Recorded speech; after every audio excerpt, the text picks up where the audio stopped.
I think sounds pretty shocking to most people right now that we can do almost anything right now. Restaurants are open and movie theaters, Were these things ever closed? they were never closed, no. Why is Taiwan open while so much of the world is closed? American Amanda Mansour will tell us about the remarkable way they've beaten back coronavirus. Step 1, how they treat people who come in contact with it. The government will assign someone to call you several times a day to make sure that you're at home. They use your cell phone location data to make sure that you're staying put. And if you're found to leave, there are enormous fines and also the threat of printing your name in the newspaper, which would bring, of course, great shame to you. Step 2, how they treat everyone else.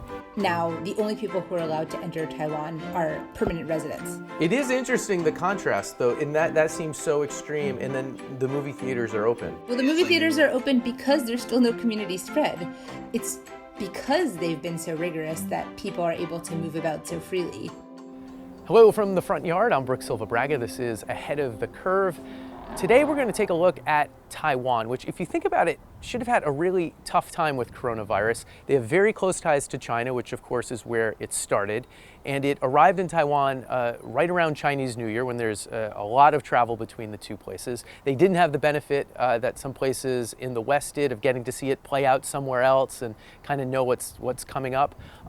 No, they had all those disadvantages, and yet remarkable success. On their very worst day, there were just 27 new cases reported in Taiwan. And ironically, part of their success may be because of that connection to China. China, of course, claims Taiwan as its own, and many Taiwanese are very, very skeptical of anything that comes out of China. So when they heard this messaging of a new illness from China and China downplaying it, many in Taiwan assumed and prepared for the worst. What we'll hear today from Amanda Mansour, an American living in Taiwan, is the story of a very different response than what we've had here in the U.S. Two things we should note as we head in. Number one, Amanda is an employee of the U.S. government and a close family friend of yours truly. She speaks for herself, and she spoke to us just about 3 weeks ago on April 7th, which, as Amanda will point out, it's hard to even place Taiwan on a curve because their story has been so different, but in a very rough sense, that puts them then in the same place we are now. So we might as well just start with the big question that I think is what people are so interested in, which is just the why. Why did Taiwan seem to escape? So, what we're seeing here is a place that I think has a lot of experience dealing with the most similar possible phenomenon that I think one could have encountered in the, most recent years. The Taiwan government essentially responded to this, what they believed was going to be a crisis, in the way that they responded to the SARS epidemic a few years back.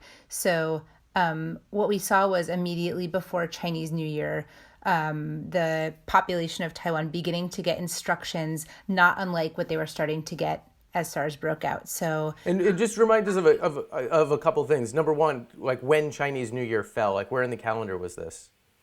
Yeah, so Chinese New Year was really early this year, which means that it was in kind of late, I think it was like the second to last week of January. Oh, yeah. And for people who don't know, Chinese New Year is just an enormous movement of people. So they say that Chinese New Year is the largest migration in human history. It's like the number of people in the United States, Europe, Oceania, and South America all combined traveling within the same week of each other. So this is an enormous number of people all moving at once. And we have a contagious virus afoot. Right. So we started seeing checkpoints in the airports, checking people's temperatures, starting to ask people if they'd experienced certain symptoms. And one of the first things the government also did, knowing that there was an enormous number of people coming back from travel all at the same time, was they extended the Lunar New Year school closure and break by 2 more weeks. What's strange, though, is that sounds so similar to what other spots have done. So is it just about the timing? Is that, if we're trying to see what was different is how quickly they did it? Yeah, they did it, I think, really, really early on. In addition, as soon as they started to sense that people were becoming infected, they began a really aggressive testing regime. So we would read in the newspaper that this is the number of people who were tested this week, that anybody who tested positive was immediately put in this kind of isolation low pressure chamber. They have these special facilities to house people. And then they would do these elaborate contact tracing exercises. So they would talk to people and find out who they came in contact with, how they came in contact with them. There's actually a lot of literature now available about the ways that Taiwan used big data to trace people's cell phone movements and all different kinds of sort of high-tech tools to determine where people were. So we would also occasionally get cell phone messages that would say, if you were in X, Y, or Z spots during this week, please consider doing what they call health self-monitoring, which means that you should take your temperature twice a day. What is the scene there? What can you do? What can't you do? So I think sounds pretty shocking to most people right now that we can do almost anything right now. Almost all businesses are open. People are attending work in person. I think Taiwan is one of the only places in the world where schools are in session, in normal session. There was a prolonged closure, like I said, after people were coming back from Chinese New Year at the very end of January. But prolonged just a couple extra weeks. Yeah, 2 weeks. So the sense was that there's a 2-week incubation period. So it was just kind of a cooling off period, a period of gauging where things stood. But after that, things really opened back up. And I think people were worried that things would not open back up, but they did. The government has since then started very gradually tightening things a little bit, because what's happened is since countries around the world have begun to experience the pandemic in more and more intense ways, Taiwanese people have begun to return from all over the world. And with them, they have brought more and more what they call imported cases. So early on, for the first few weeks, what we were seeing was maybe 2 or 3 new cases a day. And they would report every day how many new cases, how many people have been tested, how many people tested positive. They have a rule here that in order to be allowed out of a government quarantine, you need to test negative 3 times. Whoa. And once you're put on home quarantine, there are really strict measures. So the government will assign someone to call you several times a day to make sure that you're at home. They use your cell phone location data to make sure that you're staying put. They ask you a couple times a day to give them a body temperature reading. And if you're found to leave, there are enormous fines and also the threat of printing your name in the newspaper, which would bring, of course, great shame to you. You were saying that slowly, like regulations are changing or tightening a little. I'm just curious how. So I'll give you some examples. So the government started to cancel first, and this was maybe 3 weeks ago, they started to cancel really large events. So there's an annual pilgrimage, like a religious pilgrimage that they canceled. Then they started to mandate that gatherings of more than 100 people outdoors or 50 people indoors should be basically canceled. Then they started to require that people, when riding the metro or the bus, should wear a face mask. Then they went from that to even if you're outdoors but in a fairly crowded space, you should still wear a mask. And now even if you ride a taxi, you're required to wear a mask. People here wear masks a lot anyway. During winter cold season, there's a sort of expectation that if you have a cold or if you have the flu or any kind of even allergy symptoms, that you wear a mask as a form of hygiene to protect other people. So it's not uncommon if you have a colleague who has a cold that they'll just wear a mask to work every day until they no longer have a cold. Even my son is in preschool, and if he gets the sniffles, the teachers will put a mask on him. And one day he wouldn't wear it, and they made all the other kids wear a mask. Ooh, that's tough. But the kids will wear the masks? You couldn't get our kids to wear the mask. It's cultural. They're used to it. Everybody's doing it. So initially there was this huge panic buy, and everybody tried to buy all the masks because they heard that there was this new pneumonia going around. So the government immediately put the system in place in which each citizen is allowed to buy, I'm trying to remember how many, like 3 or 5 masks per member of household per week. Okay. And they have a central registry where, according to your health insurance number, you can go to the pharmacy and they track to make sure that you don't overbuy. But it ensures that there's enough for everybody, and they're able to require them knowing that everyone has access to them. But restaurants are open, bars are open. Restaurants are open, and movie theaters. Movie theaters, yes. Movie theaters open. You can go to the movies. You can go to the movies. They'll usually take your temperature. They'll spray your hands. Were they ever closed? Were these things ever closed? They were never closed. No. The only thing that closed was schools were closed. But other than that, everything else basically stayed open. They've also started to close in residential apartment buildings some of the common areas. They're trying to just discourage people from congregating in large groups. But people have kind of gotten the message. I mean, the government requirements at this point are almost gratuitous because people already feel like it's in their own interest to avoid crowded places. And there's no one really uses the term social distancing. That isn't a discussion that really took place here because I think people were instinctively staying away from each other and wearing masks. This is exactly what I heard from South Korea, that this phrase social distancing was entirely imported from the West. All their success was before that messaging ever existed in South Korea. And now they're using these hashtags that have been popular here, but they kind of beat it back just with cultural norms, it almost sounded like. Yeah, I mean, there already are a lot of hand wash stations here. I mean, for example, there are public play centers that toddlers can go to. And every time you go into a public play center, they will sanitize your hands and take your temperature. Like even last year, I mean, anytime they do that. So there's already kind of a set of cultural norms around trying to keep people healthy and prevent the spread of cold and flu in the winter. So it's just kind of like a super amped up version of what you're seeing a lot of the time anyway, yeah. I think. So maybe we've just kind of answered my next question, but I'll still ask it to see if you have anything else. I'm curious if there are any other ways in which just like what you witness culturally and maybe governmentally or maybe just culturally there versus the other places you've lived, obviously in the US and you've lived other places around the world. Does that seem like that's an important factor? Yeah, I think culturally, so Taiwan has almost no crime. It's a place where people follow rules. And so I think that one of the reasons that, the kind of guidelines that the government put out were so effective is because people actually do them. People actually did them. I mean, every once in a while when I jaywalk, I just see the horrified look on people's faces.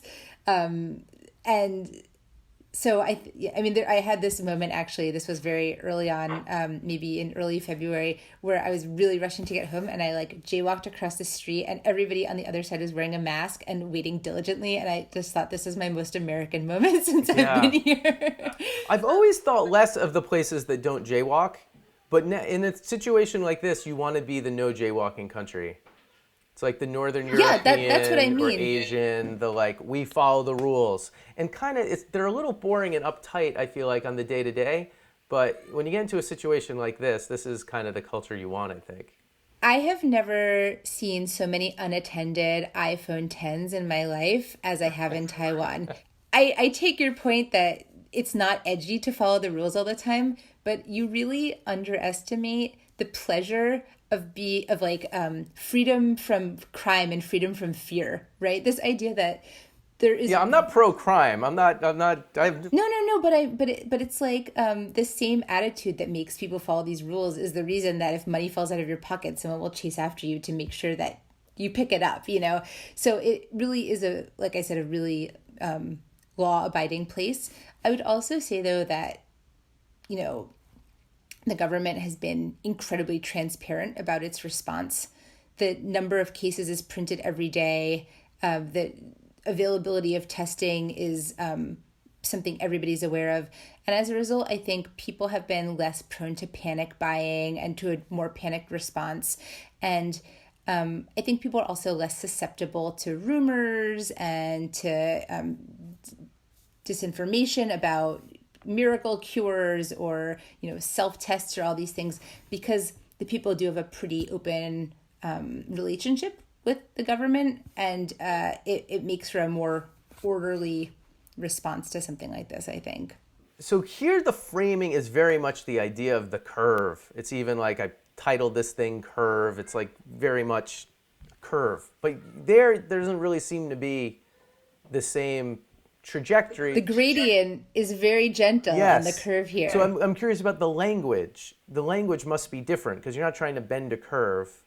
Like No, no how do one. people talk about what we're trying to do and what stage we're in and how we're doing? Yeah, so people don't talk about it in those terms like there's a beginning, middle, and end. There's just a constant effort at prevention. And so far, people consider the prevention effort to be very successful, but they are constantly trying to be vigilant of protecting the efforts that they've already made at preventing. So, for example, Taiwan has had this kind of rolling, kind of gradual set of travel restrictions. So initially, they banned people coming from the sort of epicenters in China, right? So no one from Wuhan could come. Then they banned Japan and Korea, then Italy, then Iran. And then slowly, they continue to ban people coming from more and more countries as outbreaks happen in those countries until now the only people who are allowed to enter Taiwan are people with Taiwanese nationality or people who are permanent residents. No one else can come to Taiwan. They've essentially closed their borders to everybody else. It is interesting the contrast though, in that seems so extreme, and then the movie theaters are open. It is like a Well, the different. movie theaters are open because there's still no community spread. It's because they've been so rigorous that people are able to move about so freely. Given all that, how do people talk about the timetable?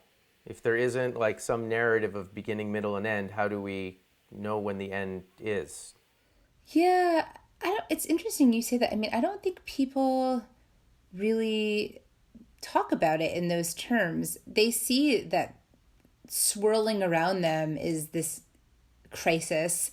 People feel like they're just trying to ride out what's going on all around the world. And yeah, I don't know. I mean, I've never really heard anybody talk about being over the hump or when this is over. I think there's just a sense that they have to wait for everybody else to get with the program. But that here, it's pretty flat. Well, good for you guys. We're jealous. Anything else? Anything else about this? Like I said, there's this big culture of face masks here, and I spend a lot of time explaining because people keep asking why aren't there any face masks in the United States? Why is there a shortage? And I keep explaining in the United States they're not called face masks, they're called surgical masks because they're really only worn by surgeons. And the only time I've ever bought like an N95 mask is when I did a home improvement project. That's how I have one. I was doing sanding, so I ended up with a couple. Otherwise, I don't know if I'd ever touch one. Right, exactly. So I didn't live here before SARS, but I think part of the prevalence of mask wearing here came from that experience. And I wonder if other places in the world are going to adopt this practice. Like, what do you think are the elements of this crisis that are going to continue after it's over? That's I don't have like great answers on that. I'm so of two minds of it. With a lot of things, I really think people are eager and enthusiastic about snapping back to normal. Yeah. But I do think there's also going to be like a scar element, especially for certain people in certain ways, where they like won't want to shake hands or hug anymore. I mean, is this the time to eliminate the handshake? I hope not. I hope not. I mean, we've survived for like centuries handshaking. How will I assert my dominance over people before meetings if we eliminate the handshake is what I want to know. I trust that you'll find a way. I don't know. I think that's a really, really interesting topic, especially if this goes on much longer and it is truly like a global trauma. Yeah, it feels really singular. I mean, if you think about some of the fundamental societal changes in the United States just from something like 9/11, which happened in only one city, but really changed the collective consciousness in a way that I think was kind of tangible. Like something like this has to have some kind of impact like that, I would think. I think so. Yeah. What is it? But I don't know the answer. Yeah.